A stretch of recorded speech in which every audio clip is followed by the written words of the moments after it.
Dear honorable speakers, today's guests, ladies and gentlemen, my name is Seema Yazdani from San Francisco Bay Area. I work as a senior technology leader at a global IT company. I'm here today to represent the Refugee Women Outreach Organization. It's a big privilege for me to be here. Through sharing my personal story, I'd like to highlight the importance of continuing the social education, conversation, collaboration, communication, community building, and raising awareness across the United States about risks and threats of continuing to tolerate crimes against humanity, lies, and broken promises of Iranian regime when the world's most corrupt criminals are in charge. Continuing to conduct nuclear negotiations and lessening the sanctions from the position of weakness with a ruling dictatorial and terrorist regime in Iran extends Iranian regime life and increases the threat to Iranian people's democracy movement and world security. My personal life story and experiences is one of many human mirrors, reflecting major changes and turning points that have happened in Iran over the past 35 years across many government administrations, starting with February 1979, with high hopes for a free, open, and developing society where women were encouraged to envision playing an active role in their family, society, and country, through opportunities available to them in education, healthcare, science, and civic engagement, until today's nightmare in Iran. Throughout my life, I always valued strong and compassionate leadership styles.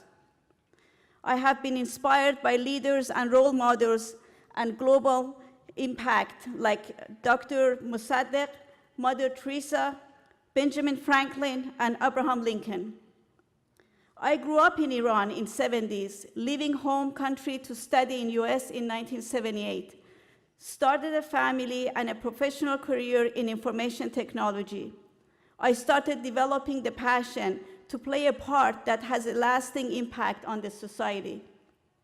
During the past 35 years, I observed and experienced many cycles of hopes rising and crashing with every one of Iranian regime's presidents and administration changes, tactics, and strategies.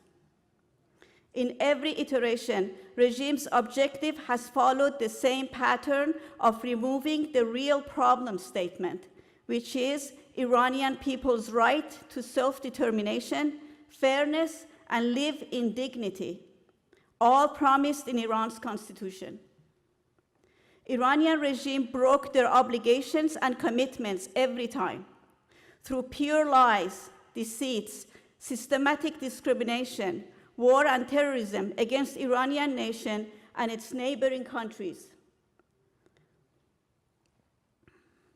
Rule with absolute dictatorship and oppression, especially against women and youth who strived for achieving opportunities that could improve their lives and families' living condition.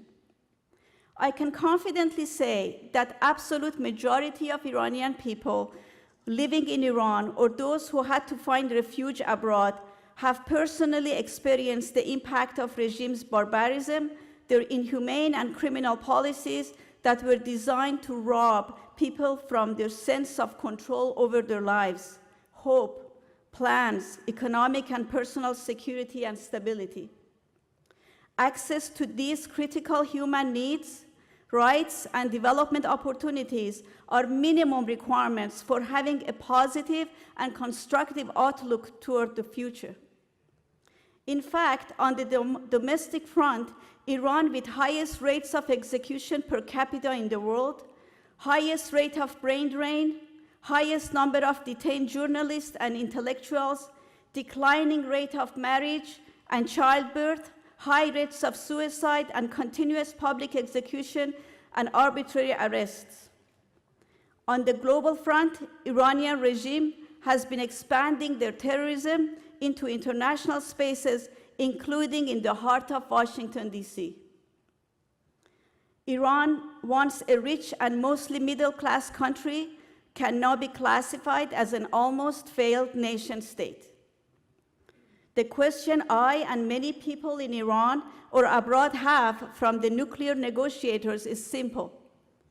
How can a regime that has destroyed a once top 20 economy among the countries now worst with human rights violation, according to UN, with disastrous track records of war crimes in Iran, Iraq, and Syria, can be trusted during any negotiation, let alone nuclear negotiation that can only extend the life of the regime so they can continue to threaten the world and region security, disempower and enslave people like North Korea. This is a grim and disastrous picture. The other side of this grim picture is a growing, vibrant, continuously evolving, and sustainable democratic opposition movement that is based on principles of human rights, personal and social responsibility, passion for freedom, and dignity of life, envisioning a vibrant entrepreneurial open market, rebuilding and developing a progressive society and economy. This vision has been created and championed by a brilliant, beautiful, and enlightened women leader, Madam Maryam Rajavi.